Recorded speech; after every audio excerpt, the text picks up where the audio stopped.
Bien, este día viernes queremos cerrar la semana abriendo también, ¿no es cierto?, el naipe hacia otras temáticas que son muy gravitantes en nuestro día a día. La Fiscalía Nacional tiene una unidad de estudios y está con nosotros Alejandra Mera, directora de la Unidad de Responsabilidad Penal Adolescente, porque si bien hace rato que venimos hablando de qué está pasando con los jóvenes, cuál es la situación que se están viendo, conocemos cifras respecto de menores de edad, infractores de ley, que en los últimos años han ido alcanzando cifras bastante récord. Y esto tiene también un correlato respecto de, ¿no es cierto?, de las penas y de la percepción ciudadana.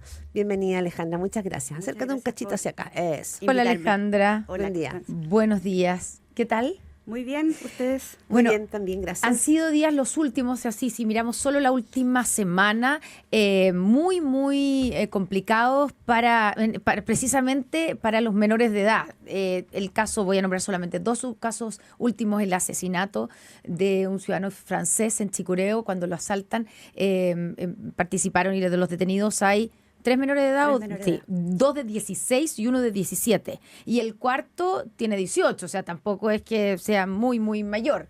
Y en la noche del día miércoles al jueves en Ñuñoa, que fue una noche bastante violenta, también terminó un delincuente muerto y el delincuente muerto tenía 17 años. Hay un aumento, Alejandra, medido, digamos, en cifra, de la participación de menores de edad o de jóvenes, porque, claro, son como justo antes de cumplir 18 años, en delitos y delitos graves como los homicidios. Bueno, hay un aumento que se ha experimentado desde los años de pandemia en adelante, porque lógicamente los delitos venían a la baja, pese a lo que la ciudadanía consideraba. Todas estas últimas décadas venían hacia la baja y se estabilizó alrededor del año 2016 y luego bajaron aún más en la pandemia por razones, ¿no es cierto?, lógicas.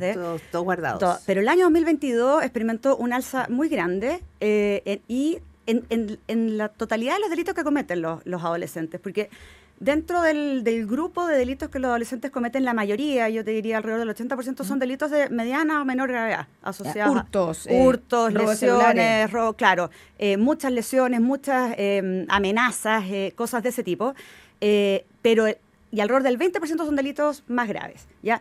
En todos esos delitos hubo una baja y luego un alza, pero lo preocupante es que desde el año 2023 y 2024 el alza ha seguido y estamos ahora ya a niveles de pre-pandemia en términos de estos delitos. ¿Alza de cuántos? ¿De cuánto estamos hablando cuando hablamos de un alza? ¿Ha aumentado en, no sé? Alza como el último año, por ejemplo, desde el año pasado a este año es alrededor de un 10%. Ya. Entonces, perdona una cosa, porque para poder entender también este alza, me imagino que no tiene que ver solo con la pandemia, sino que la Fiscalía Nacional también ha reportado los cambios en el tipo de delito y en la violencia que está generando el crimen organizado. Y sabemos que muchos jóvenes, y esto no es chileno, esto es el fenómeno del crimen organizado, ocupan a los jóvenes como soldados. Tiene que ver, esa podría ser una explicación para entender qué es lo que ha cambiado respecto del alza, cómo lo podríamos interpretar. Sí. Nosotros hemos estudiado específicamente el caso de los homicidios. Hicimos un estudio junto a la División de Estudios de la Fiscalía Nacional de Homicidios Consumados el año 2022 y el año 2023. Y en ese estudio se dio cuenta de que la mitad de los jóvenes que cometían el delito de homicidio lo metían con armas de fuego, que es el mismo porcentaje que los adultos. Eso es bastante grave. Y además, en conjunto con adultos. De hecho, hay un alza entre el 2022 y el 2023. El 39% cometía delitos con adultos el año 2022 de homicidio y el 2023 el 59%. Entonces, eso da cuenta y la violencia de los actos de que efectivamente hay actuación de grupos criminales, no necesariamente siempre de grupos como los que conocemos de criminalidad internacional, pero sí de organizaciones que en algunas ocasiones sí los utilizan, les pagan, ¿no es cierto?, por cometer delitos. Y eso es muy complejo porque los jóvenes finalmente son el último eslabón de la cadena y son intercambiables y por lo tanto los envían a cometer delitos, los exponen a un mayor riesgo. Los jóvenes por el grado de desarrollo, ¿no es cierto?, en el que se encuentran en esa etapa, toman más riesgos también, pueden ser más violentos incluso por ese tipo de situación, ¿no es cierto?, conductual. Entonces se va generando una situación compleja que termina Por ejemplo, este año, de acuerdo a los índices de 158 homicidios del año pasado, ahora no todos consumados, vamos a saber ahora cuántos, pero lo que sí quiero señalar es que, claro, el 2022 hubo un alza, hubo 80 homicidios consumados de adolescentes, el año pasado bajó un poco, pero este año puede que lleguemos nuevamente al índice del 2022. ¿Se tienen cifras de lo que llevamos del año, por ejemplo? No, de lo que o llevamos... del 2024. Del 2024... ¿Cuántos homicidios fueron cometidos por menores de edad? Homicidios en cualquier tipo de modalidad, 158. Ya. 157. Y el año 2022 fueron 158. Ya a mediados de año vamos a tener el dato de homicidio consumado. Que como señalo, el año 2022 fueron 80 y el año 2023 fueron 64. Pero lo grave es que estos delitos se cometen con mayor violencia en contexto de organización. El año 2023 subió también el porcentaje a un 25% de lo que había sido un 16% el año pasado. Entonces, con más adultos, más organizados y con muchas armas de fuego. Ajá, eso, digamos, eso que es un fenómeno que, como decía la Claudia, está pasando y pasa en todo el mundo. Tú decías que no siempre están ligados a las organizaciones que conocemos, no sé, Tren de Aragua, por ejemplo, los Piratas de Aragua, sino que también son utilizados por organizaciones nacionales y menores, digamos, y también ¿qué caracterización hay de eso? Hay cierta caracterización de grupos de más adultos que de alguna manera los contratan, digamos, para hacer ciertas tareas, ¿no? Pero también hay ciertas organizaciones más bien solo juveniles que tienen como un afán ya no tanto de lucro, sino más bien expresivo. No sé, el año pasado, no sé si ustedes recuerdan un caso que es lo de los influencers, entonces que llevaban adelante muchos delitos graves, encerronas, portonadas, y publicaban, ¿no es cierto? Se grababan, y por eso mismo la Fiscalía también pudo, ¿no es cierto?, llegar a eso. Entonces, hay diferentes modalidades de ese tipo. Ahora, a la luz de estos estudios, de la percepción de la ciudadanía, de que efectivamente tenemos hoy día en curso una mayor violencia, o de lo que tú señalas, Alejandra Mera, como directora de la Unidad Especializada de Responsabilidad Penal Adolescente de la Fiscalía, que no solamente tenemos como una nueva modalidad, sino que ellos pueden estar armados. Y un joven armado probablemente tiene una percepción muy distinta de su capacidad de fuego, de la impulsividad con que, digo, no es que sea tan distinto, pero me imagino que sí. Esto nos tendría que llevar más allá de constatar a una revisión de las leyes en Chile. Absolutamente. Yo creo que evidentemente hay una revisión de las leyes y se pueden aumentar las sanciones, por ejemplo, para el porte de armas, para todo ese tipo de cuestiones. Pero mucho también pasa por la efectividad del sistema para poder encontrarla. O sea, tú puedes, ¿no es cierto?, legislar y endurecer el tratamiento, pero no necesariamente eso se va a condecir con que haya una eficiencia en términos de que no vayan a estar disponibles. Entonces, yo creo que son las dos cosas. Creo que el control, el ingreso también, o sea, controlar el ingreso de armas a través, ¿no es cierto?, de los puertos o de cómo van, porque se ingresan de maneras ahora muy sofisticadas, se desarman, sí, ¿no es cierto? Partes. Es muy difícil poder constatarlo, entonces hay que poner mucha energía ahí, independientemente de que el tratamiento penal también puede ser más duro, pero ambas acciones son relevantes. Y lo digo por esta no creencia, por esta percepción de la ciudadanía de que aquí hay grupos de adultos, de crimen organizado, de bandas que toman, ¿no es cierto?, a estos jóvenes como soldados, les pagan muy bien, son soldados que están incluso, los perfiles de ellos están descritos, no sé si tanto en Chile, pero sí cuando uno mira la región, que son jóvenes que están dispuestos a vivir menos, pero a vivir bien, ¿no es cierto? Hay todo un perfil ahí muy complejo, pero que la percepción de la ciudadanía es que ellos pueden delinquir y como son menores no les pasa nada. Claro. Y entonces se genera ahí la puerta, ¿cómo se decía? La puerta giratoria. Para los, claro, sí. O sea, no entran, incluso no entran al sistema, claro, se les aplica la rebaja inmediatamente por el hecho de ser menores. Sí, bueno, eso, a ver, el sistema de justicia penal adolescente es un sistema especial, diferente al de los adultos, porque se justifica justamente en lo que señalaba con relación a la etapa de desarrollo en que se encuentran los jóvenes y que tienen una culpabilidad disminuida por esa razón. Y por lo tanto no es que no se los persiga, sino que se los persigue en un sistema distinto, que tiene otro tipo de, ¿no es cierto?, garantías o derechos y también fines, porque los fines de la responsabilidad penal adolescente son responsabilizar al joven, pero también orientarse a la reinserción social. ¿Y está funcionando a tu juicio ese sistema? Bueno, es que ese es el problema de fondo, considero yo. La ley de responsabilidad penal adolescente acaba de ser reformada hace 2 años y está implementando gradualmente en el norte, en el centro, en el sur del país y el próximo año en el centro. La reforma más importante de esa ley es la creación del Servicio Nacional de Reinserción Social Juvenil, que reemplaza al CENAME en la parte penal, ¿no es cierto? Tenemos al otro servicio de protección. Se dividió En gran parte por una evaluación muy negativa acerca de lo que había sido el tratamiento y el cumplimiento y la ejecución de las sanciones de parte del CENAME. La apuesta es que el nuevo servicio de reinserción social se instale de una manera adecuada y que pueda intervenir adecuadamente también con las sanciones y las intervenciones que tiene. Entonces yo diría, si no funciona ese elemento, es muy difícil que el sistema penal vaya a lograr otro tipo de objetivos. No ha funcionado hasta el momento. O sea, no, y por eso no se reformó. En ninguna de las dos partes, ni en la parte de las penas, ni en la reinserción. Ni en la parte, o sea, en la parte de la reinserción claramente no, y por eso se reformó la ley, ¿no? O sea, hay ciertos casos que sí, hay ciertos niños que sí, pero en términos generales la evaluación fue muy negativa. Con respecto a las penas, a ver, el sistema establece penas que no son, la ley no son bajas, o sea, a un joven de 16 o 17 años se lo puede condenar a 10 años de encierro, que es casi la mitad del doble de su vida, digamos, ¿no es cierto? El tema es que se apliquen, ¿no? Ese es el tema. ¿Y eso es lo que no está pasando? El tema es que en general no necesariamente se aplican las penas más altas o no se aplican necesariamente a los delitos más graves siempre.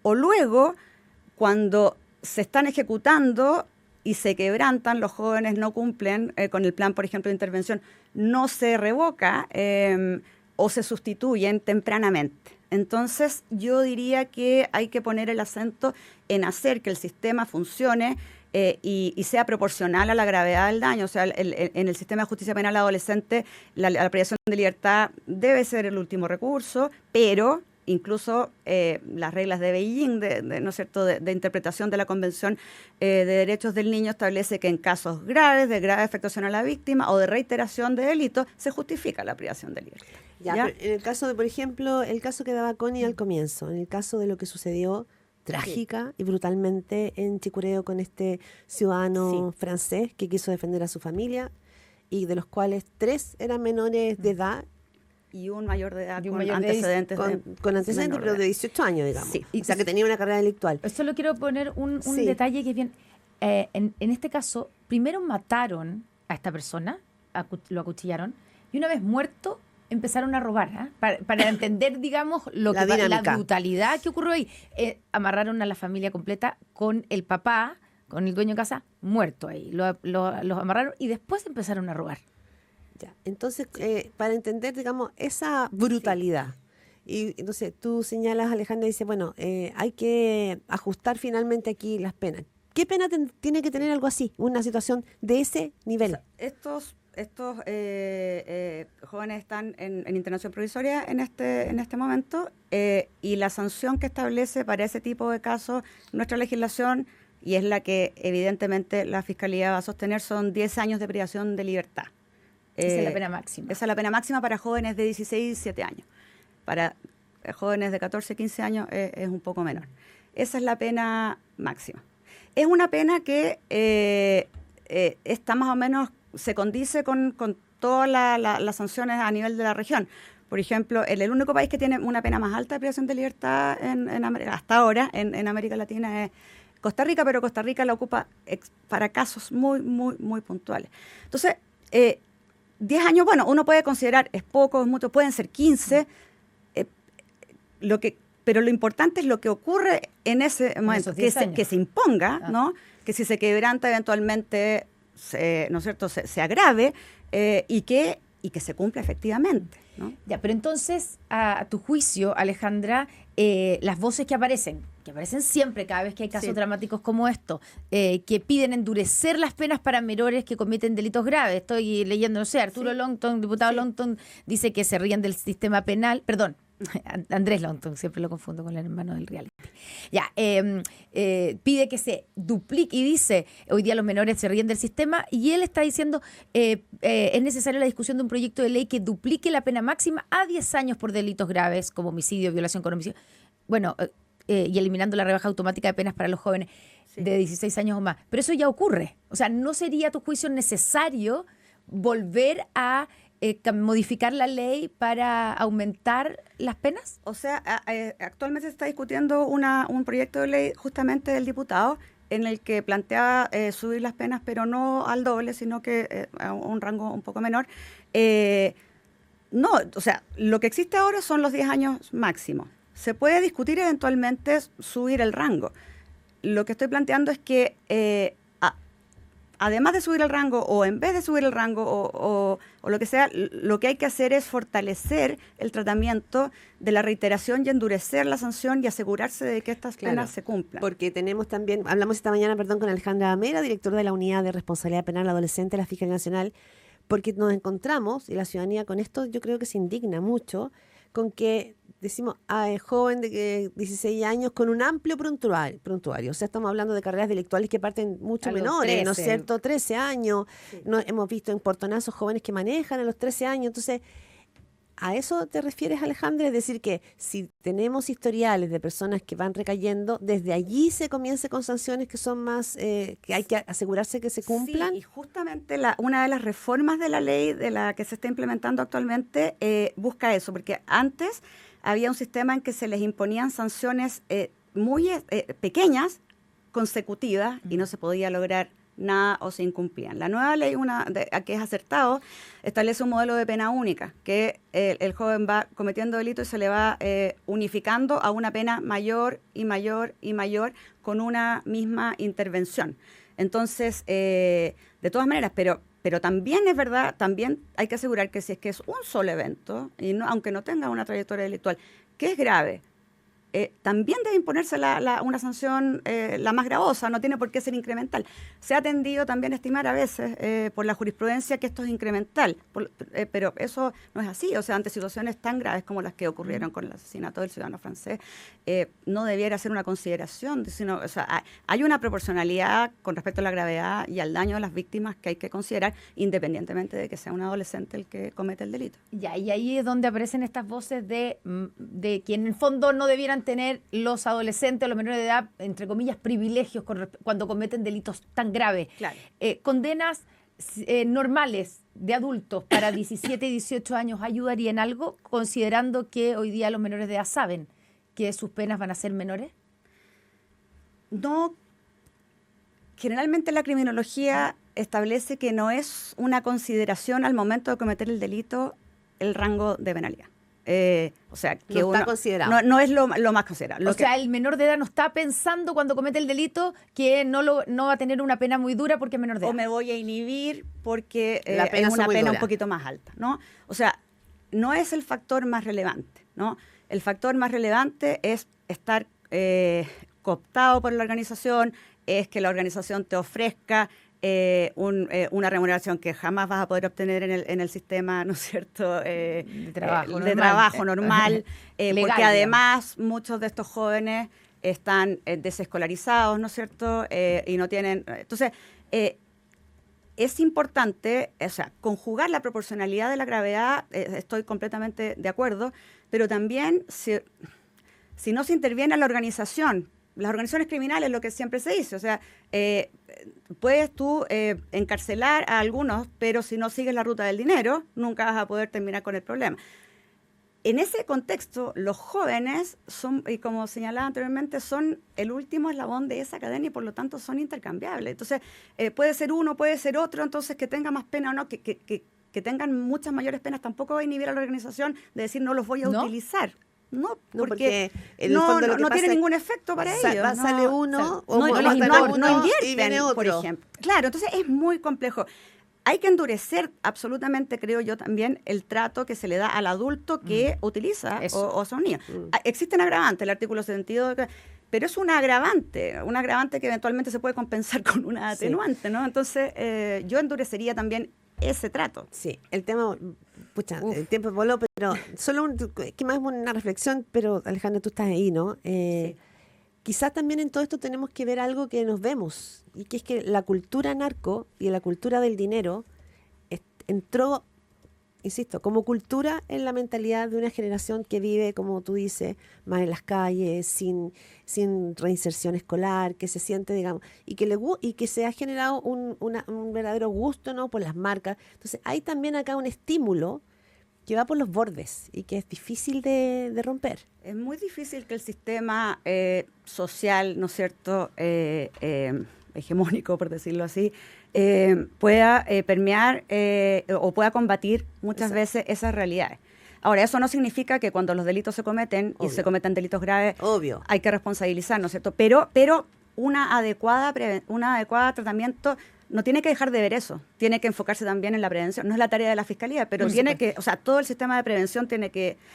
También, perdón, pero hay muchos niños que están con un tratamiento simultáneo de protección en las residencias del Sename, pero además con la intervención por cometer delitos. Eso es un tema muy difícil de resolver, porque son los mismos niños que están en la residencia con estos dos tipos de aproximaciones. Plantea complejidades para los otros niños que no están involucrados. O sea, son un montón de temas que el Estado tiene que abordar de manera conjunta. Pero solo para puntualizar un tema, Alejandra, ¿tú no crees que haya que endurecer las penas para menores que cometen delitos graves? Yo creo que no necesariamente, y no es la forma de resolver el problema. Creo que se puede discutir, pero endurecer no solamente significa aumentarla, sino que significa endurecer el tratamiento con lo ya existente, por ejemplo, en los casos de reiteración. O sea, ser más duros con esos casos. Podemos discutir acerca de subir 5 o 3 años, pero no es la única forma de enfrentar el problema. 8:29 de la mañana, Alejandra Mera, ustedes la escuchaban, directora de la Unidad de Responsabilidad Penal Adolescente de la Fiscalía Nacional. Muchísimas gracias, porque este es un tema clave en el cierre de esta semana y lo que nos está pasando en el país. Muy amable, muchas gracias.